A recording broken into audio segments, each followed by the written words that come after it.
Bonjour, je suis Coralie Fitzpatrick de l'école secondaire Monseigneur Richard et aujourd'hui pour mon exposition, je vais vous présenter les problèmes de système motrice. Les problèmes de système motrice, c'est quoi? C'est quand un problème, maladie ou une condition est situé dans la partie cervelet du cerveau. Le cervelet, ça se situe dans le derrière du crâne, ici. Cette partie du cerveau contrôle les mouvements et ses fonctions. Les problèmes de système motrice sont généralement très mystérieuses et on sait peu dessus. Et ouais. Des exemples de telles maladies sont la maladie du Parkinson, les tremblements essentiels et la sclérose latérale amyotrophique. Pour commencer, le Parkinson, c'est quoi? Parkinson, c'est nommé après James Parkinson, qui était un docteur dans les débuts 1800. Ce docteur a écrit les premiers journaux clairs du Parkinson. Il y avait des livres avant lui, mais ça abordait plus les symptômes que la maladie elle-même. Lui, il a fait plus la découverte de ceci. Le Parkinson, c'est une maladie neurologique dégénérative. C'est-à-dire que ça s'attaque aux neurones et ça dégénère avec le temps. On voit souvent le début de cette maladie commencer vers 60 ans, mais la maladie Parkinson précoce existe aussi et ces symptômes apparaissent vers 40-50 ans. Le Parkinson n'a pas de cause très connue. On voit beaucoup de corrélations génétiques et que peut-être une cause environnementale telle que genre des toxines absorbées peut déclencher le Parkinson. Mais le Parkinson, les symptômes sont causés par la mort progressive des neurones. C'est-à-dire que les neurones qui contrôlent les mouvements et qui parlent avec les muscles pour bouger quand on veut qu'ils bougent, leur communication est en péril. Elle est plus aussi bonne qu'elle était. C'est-à-dire que quand tu veux faire un mouvement, c'est plus difficile et ça fait des mouvements que tu veux pas.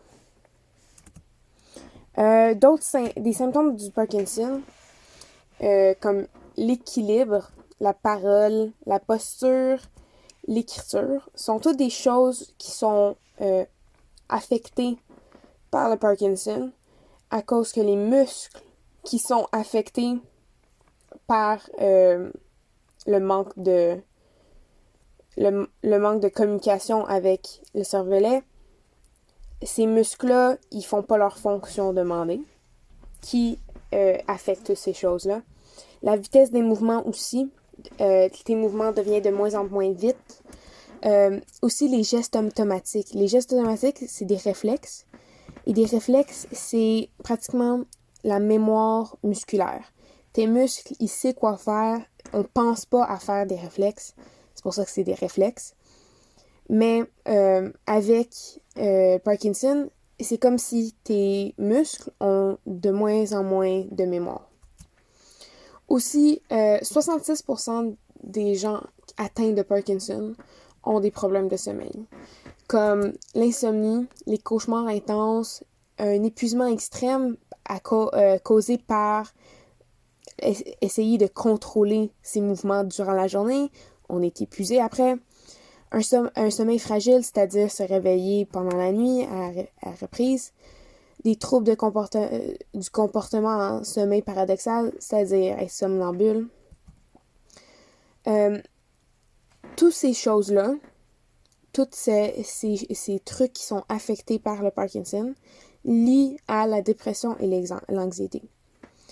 Le fait de ne pas être capable de faire les choses dites faciles et tous les jours, c'est très déprimant et ça isole beaucoup. le Parkinson n'a pas de cure.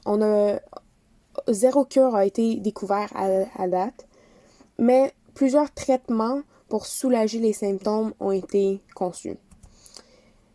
Et plusieurs méthodes ont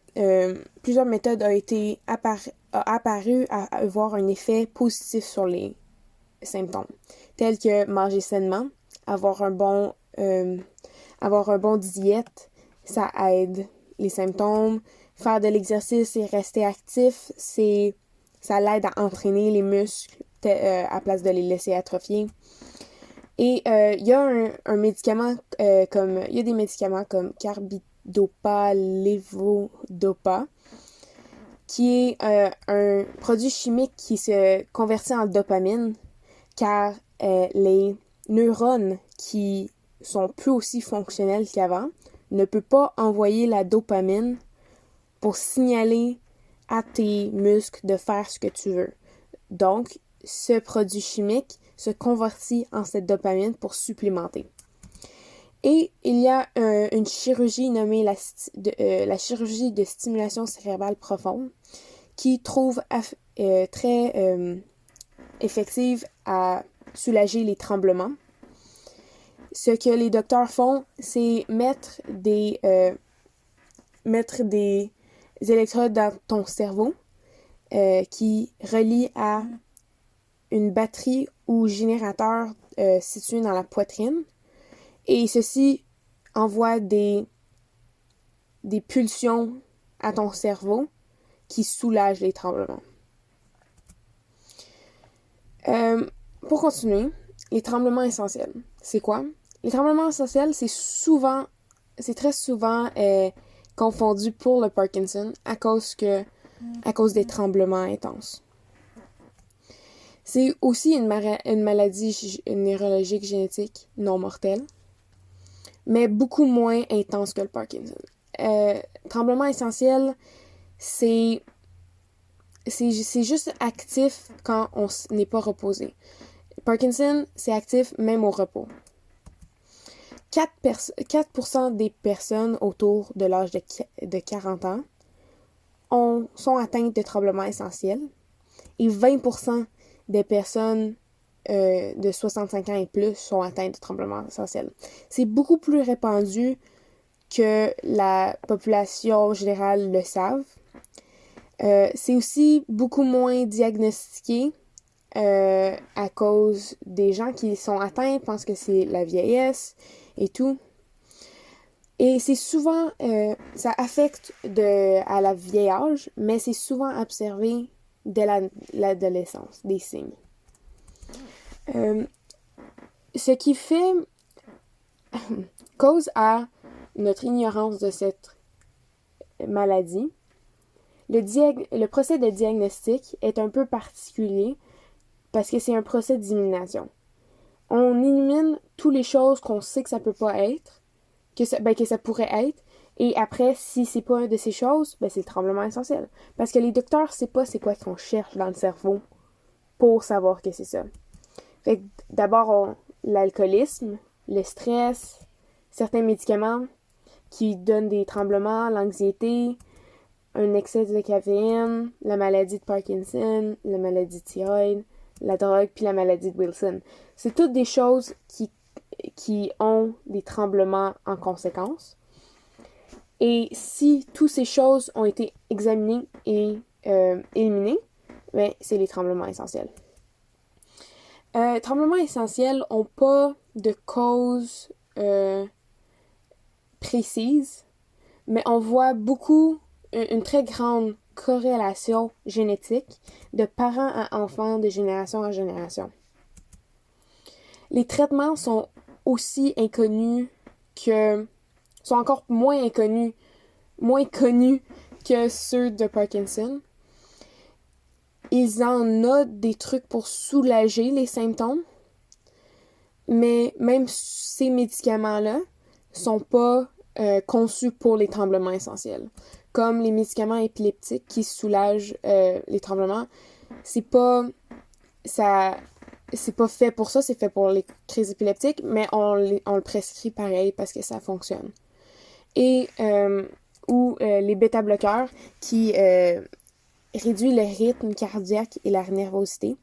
Car même si les tremblements essentiels ne sont pas causés par le stress et la nervosité et l'anxiété, ces choses l'empirent définitivement. Il y a aussi eu des cas de la chirurgie de stimulation cérébrale profonde qui a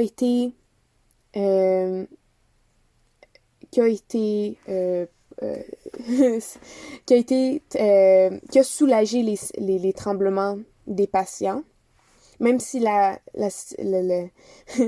même si la chirurgie a été conçue pour le Parkinson, le symptôme que cette chirurgie soigne est le même, fait que ça marche pareil. Les symptômes de tremblement essentiel, comme on peut le voir par le nom, c'est des tremblements. Il y a 2 types de tremblements. Tremblement d'action, qui est le tremblement lorsqu'on fait un mouvement volontaire ou intentionnel, et le tremblement postural, qui est quand on essaye de maintenir une pose statique ou tenir quelque chose longtemps. La plupart des gens atteints de tremblement essentiel ont les 2 types de tremblements. C'est souvent remarqué au niveau des mains, ensuite des jambes, la voix et la tête, souvent dans cet ordre-là. Toutes ces choses-là mènent à la dépression et l'anxiété sociale et l'auto-isolement. Car ne pas être capable de conduire, d'écrire, faire son café, c'est très isolant et c'est très... c'est très dépressant et isolant. Maintenant, la sclérose latérale amyotrophique.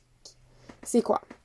Aussi connue sous le nom de la maladie du chariot, c'est une maladie neuromusculaire dégénérative mortelle. Celle-ci est très, très cruelle. C'est une mort rapide, moins de 5 ans après le diagnostic, et la plupart des gens qui se font diagnostiquer à l'âge de 50 ans, qui veut dire une vie totale de 55 ans, maximum. C'est 1 à 2 personnes sur 100 000 est diagnostiquée chaque année de cette maladie. Et ouais. La maladie du chariot a pas de grandes causes apparentes. On voit... en fait, les symptômes de cette maladie sont causés par la destruction des neurones motrices. Beaucoup comme le Parkinson, c'est les neurones de la partie du cervelet du cerveau est attaquée, qui cause une ruption dans la communication du cerveau et des muscles. Tandis que, dans ce cas, la communication entre le cerveau et les muscles n'est pas disruptée, mais détruite. Qui n'est pas disruptée, mais détruite. On voit aussi une coloration génétique, dont 16 gènes, on voit un rôle dans la transmission. Les symptômes, c'est une paralysie musculaire sur une courte période de temps. Donc, la mort des neurones, de la communication, provoque une difficulté dans les mouvements des muscles, qui, à leur tour, atrophient et détériorent, qui entraîne une paralysie. Donc, tu peux pas les bouger, tu les bouges pas, il devient inutile. On peut voir, ça commence souvent par un ralentissement des réflexes, avec une difficulté à parler, une maladresse, une perte de poids, la fatigue, des crampes. L'évolution de la fatigue musculaire et des ralentissements des réflexes à la mort est très rapide. Ça commence souvent par une faiblesse ou une raideur musculaire dans les mains, les pieds, la bouche, la gorge. Il y a de nombreuses fonctions corporelles qui deviennent en péril, comme la respiration qui est affaiblie par le diaphragme qui est altéré, le contrôle de l'échappement d'urine et de matière fécale. Quand on fait pipi et caca, on a besoin de nos muscles pour contrôler ça. Et il y a beaucoup plus d'utilisation de notre corps qui a besoin de muscles qu'avec cette maladie-là est de plus en plus difficile jusqu'à l'impossibilité. La maladie Chariot n'a pas de cure. C'est une maladie mortelle, c'est une morte certaine. Mais il y a certains médicaments qui ralentissent l'évolution de quelques mois et des médicaments qui aident la musculation spastique ou pour soulager les crampes, pour aider la douleur dans les derniers moments. Et c'est ça. Merci. J'espère que je vous avais appris sur les problèmes de système motrice avec moi. Bye bye!